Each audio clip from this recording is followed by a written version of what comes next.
A man who practiced meditation once asked the master, "How can I abide in the right Dharma?"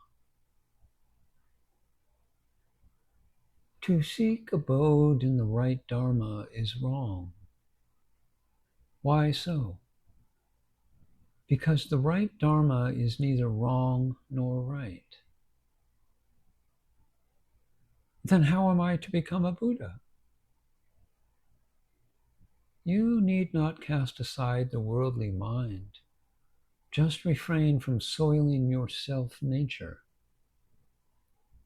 The sutra says, mind, Buddha, and living beings do not differ from one to the other.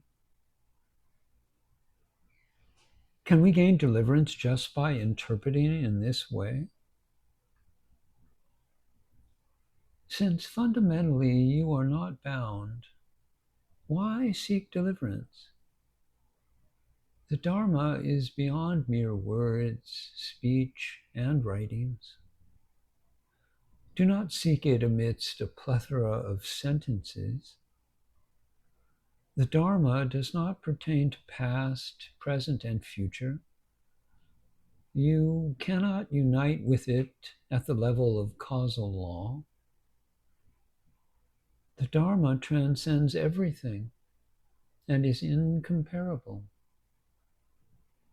The Dharmakaya, though immaterial, manifests itself in the response to the needs of living beings.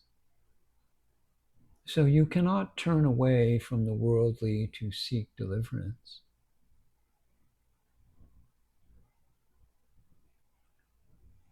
A monk inquired the meaning of prajna. If you suppose that anything is not prajna, let me hear what it is. How may we perceive our own nature? That which perceives is your own nature. Without it, there could be no perception. Then what is self-cultivation? Refraining from befouling your own nature and from deceiving yourself is the practice of self-cultivation. When your own nature's mighty function manifests itself, this is the unequaled Dharmakaya. Does our own nature include evil? It does not even include good. If it contains neither good nor evil, where should we direct it when using it? To set your mind on using it is a great error. Then what should we do to be right?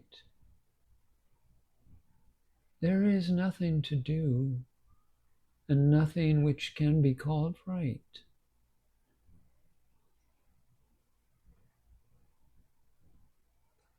Well, suppose a man is sitting in a boat and the boat keel cuts to death a shellfish. Is the man guilty, or should the boat be blamed?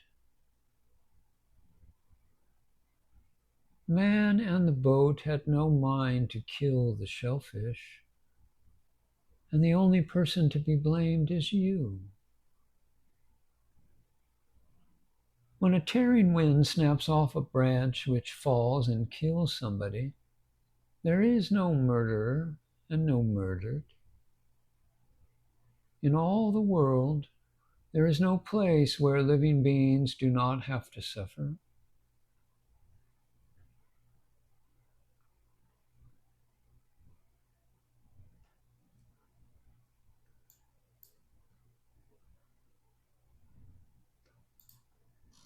A monk inquired the meaning of prajna again,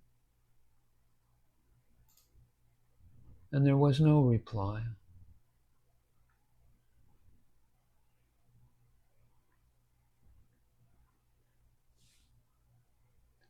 I still do not understand how realization can be achieved in a single thought moment by relying on someone's displaying certain feelings or passions, or on his pointing at the surrounding objects.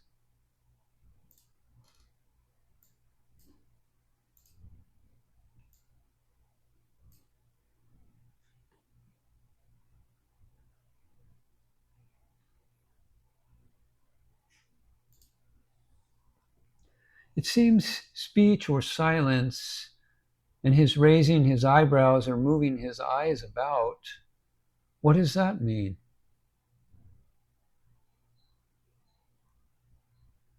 There is nothing which is outside self nature. Its function is marvelous, marvelous in its motion and in its stillness. One who has attained to real mind expresses that reality whether he speaks or keeps silent. For one who understands the way, walking, standing, sitting, or lying are all the way.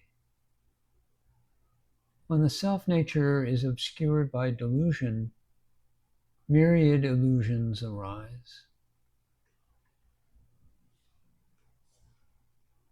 What is the meaning of a dharma has its own aims? From the moment of its establishment, a dharma is complete in all its meanings. As the sutra says, Manjusri, all dharmas are established upon basic impermanence. Do you mean that there is just a great emptiness? Are you scared by emptiness? Yes, I am scared. That which is scared is not the same as a great emptiness. How shall we understand that which is beyond the reach of words? Now, while you are speaking, what is there which cannot be reached by your words?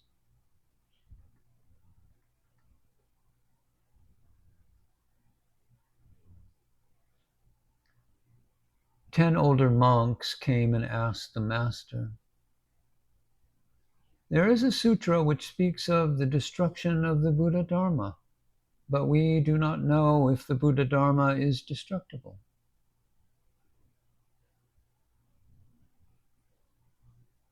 Worldlings and heterics claim that it can be destroyed, whereas Buddhas hold to it to be indestructible. The right Dharma of mine has no room for these two opinions. As to that right Dharma, it is not only worldlings and heretics who have not yet reached the Buddha stage.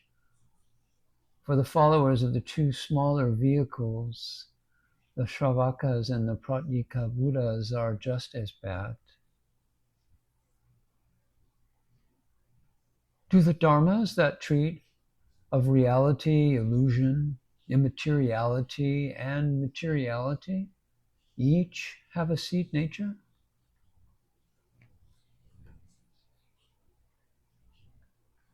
Although a dharma itself has no seed nature, it manifests itself in response to the needs of living beings.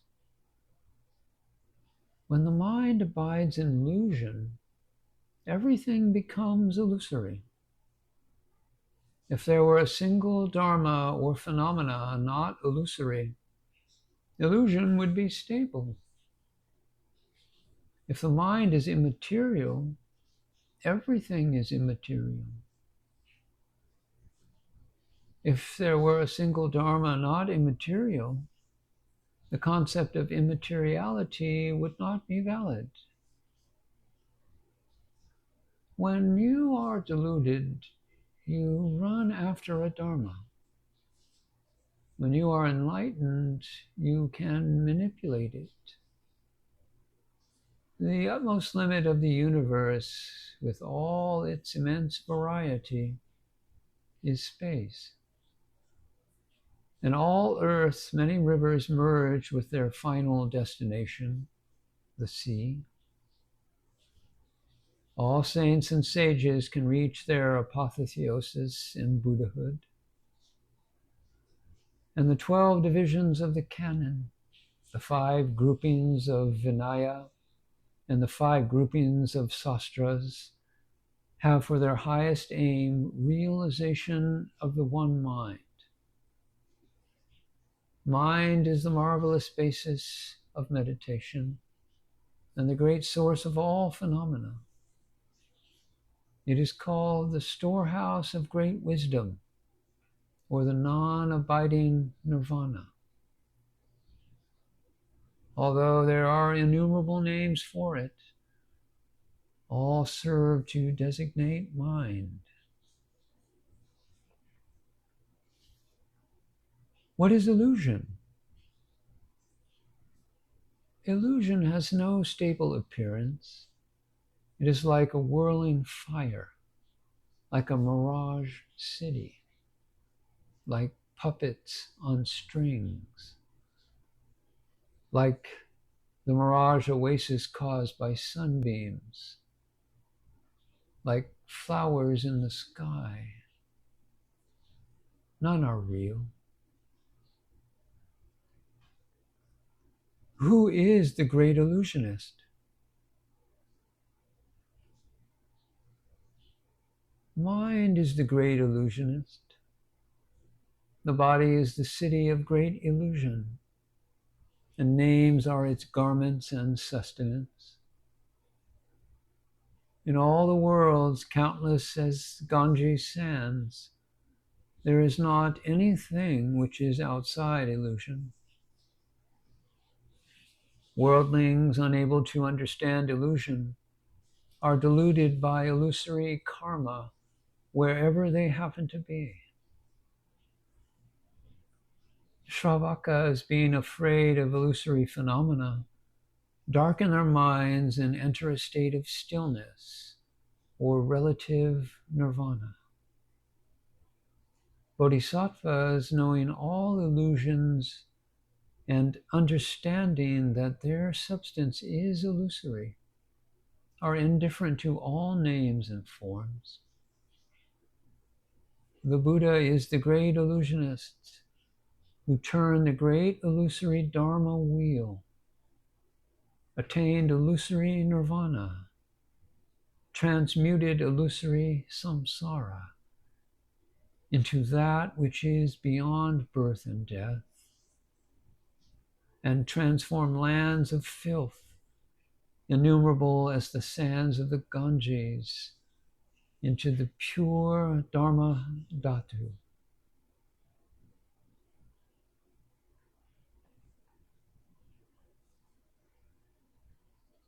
Why do you forbid people to intone the sutras and liken intoning them to speaking in a foreign language? Because such people are like parrots, mimicking human speech without understanding its meaning. The sutras transmit the Buddha's meaning, and those who intone them without understanding that meaning are merely imitating someone else's words. That is why I do not allow it. Can there be any meaning apart from writings, words, and speech? Your talking like that reveals that you are just an imitator of other people's words. We also are now using words. Why are you so dead set against their use?